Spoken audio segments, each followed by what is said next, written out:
Hello students, welcome to knowledge academy. कैसे हैं आप सभी? I hope you all are doing well in life. आज का जो टॉपिक है वह विलियम वर्ड्सवर्थ से संबंधित है। इसमें हम टीजीटी पीजीटी इंग्लिश एग्जामिनेशन से संबंधित कुछ स्पेसिफिक क्वेश्चंस लेंगे जो कि एग्जामिनेशन की दृष्टि से बेनिफिशियल हैं।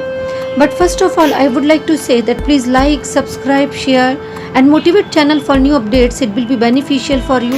You are most welcome for your suggestions and comments for teaching learning perspective. Now without wasting time, let us see first question. The final version of Wordsworth, the Prelude, appeared in, as we can see there are 4 options but the correct one is C, 1850. हम box में इसकी explanation देख सकते हैं. The Prelude or Growth of a Poet's Mind is an autobiographical poem in blank verse by the English poet William Wordsworth, intended as the introduction to the more philosophical recluse which Wordsworth never finished.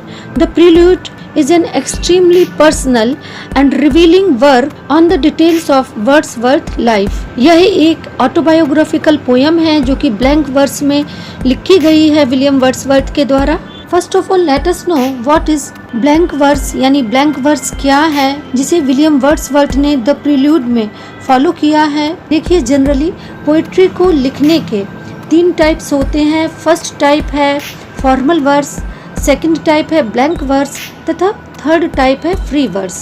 Verse generally poetry को कहा जाता है and let us know that formal verse में poetry के नियमों का पालन किया जाता है। निश्चित ही जब इसमें जो पोइट्री के रूल्स हैं उनको फॉलो किया जाएगा तो इसमें मीटर और राइम दोनों ही होंगे, दोनों को ही फॉलो किया जाएगा। तथा ब्लैंक वर्स में मीटर को तो फॉलो किया जाता है लेकिन राइम्स को फॉलो नहीं किया जाता है। यहाँ पर ये ध्यान देने योग्य बात है कि फॉर्मल वर्स में मीटर एवं राइम दोनों ही होते हैं, यानी राइमिंग स्कीम भी होती है।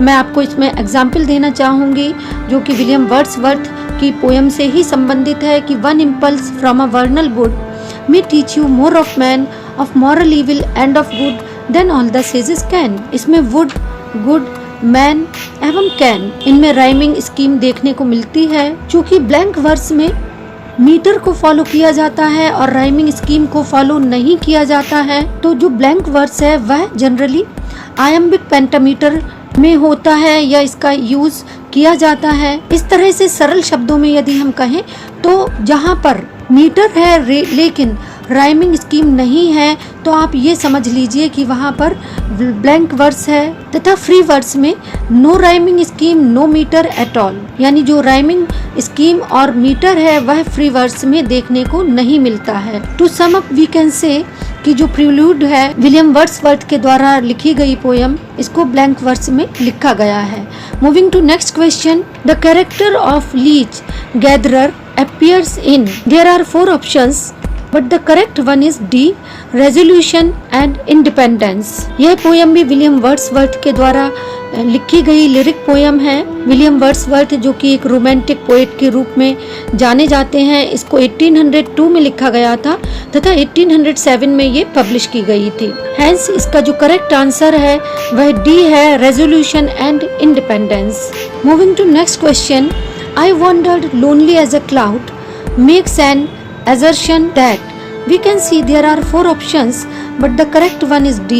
The poet moved as aimlessly as the cloud. As we all know that this is a poem written by Wordsworth. What is the meaning of this line? I wandered lonely as a cloud. It means the poet moved as aimlessly as the cloud.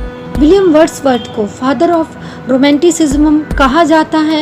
I wandered lonely as a cloud that floats on higher over vales and hills. As we all know, it is a lyric poem by William Wordsworth. The poem was inspired by an event on 15th May 1802 in which Wordsworth and his sister Dorothy came across a long belt of daffodils. Now moving to next question, which is again about Wordsworth. Bliss was it in that dawn to be alive, but to be young was very heaven. This occurs in a poem. There are 4 options as we can see, but the correct one is William Wordsworth. A. It means A is right answer. The above lines occur in the poem the French Revolution as it appeared to enthusiasts at its commencement. Written by William Wordsworth, the above lines occur in fourth, fifth line of the poem. Now moving to next question. In which poem does the following line appear? Our birth is but a sleep and a forgetting. ये जो lines हैं ये किस odd से ली गई है? तो ये इमॉर्टैलिटी ओड से ली गई है, intimation ode of immortality.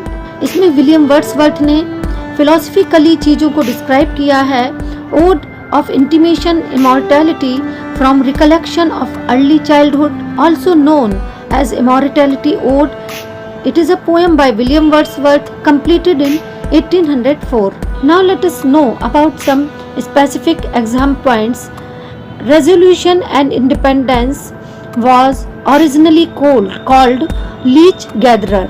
This old man I met a few hundred yards from my cottage at town Grasmere, and the account of him is taken from his mouth.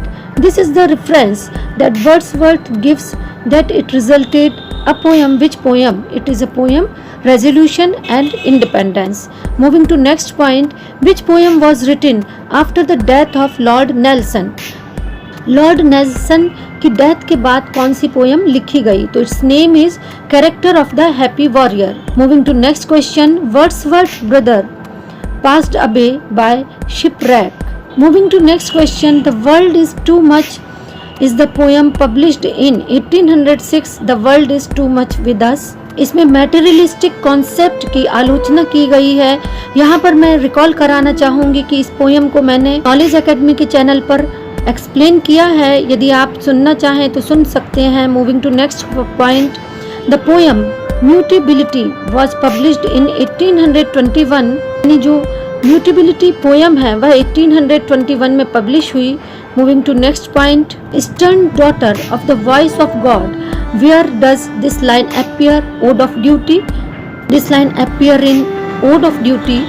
लोडा Mia is a narrative poem. Laodamia एक narrative poem है. Moving to next point. The sweetest thing that ever grew besides a human door.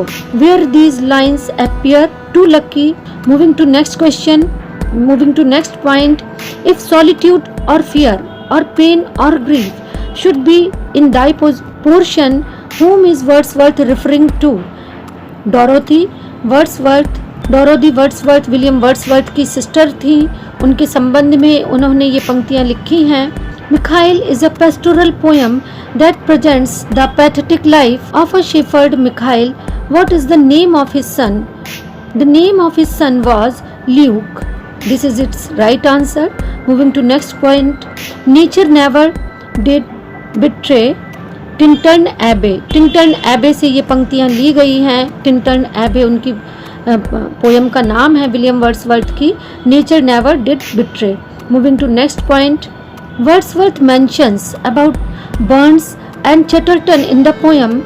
Correct answer resolution and independence. इसमें इन्होंने इसका description किया है या describe किया है. Moving to next point. Not without hope as we suffer and we mourn. Where does this line appear? Peel Castle. It's right answer.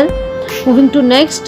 The poem Elegiac Stanza was suggested by a picture of Peel Castle in a storm painted by Sir George Beaumont.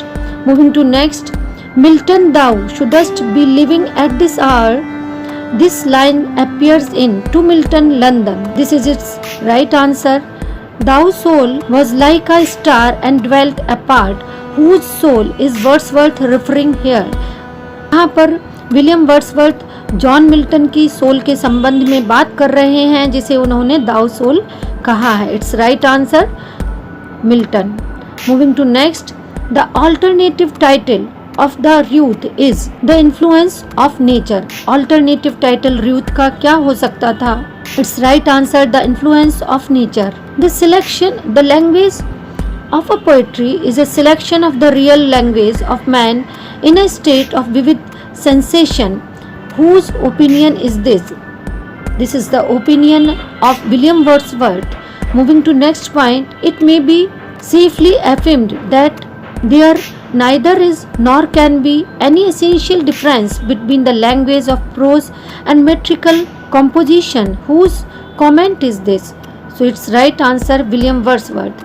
That's all for today. Please take care of yourself. यहाँ पर मैं आपको recall कराना चाहूँगी कि English literature से संबंधित कुछ स्पेसिफिक शॉर्ट्स मैं डालूँगी जो कि आपके लिए बेनिफिशियल रहेंगे, मोटिवेशनल भी रहेंगे, एग्जामिनेशंस की दृष्टि से भी एसेंशियल रहेंगे. That's all for today. Please take care.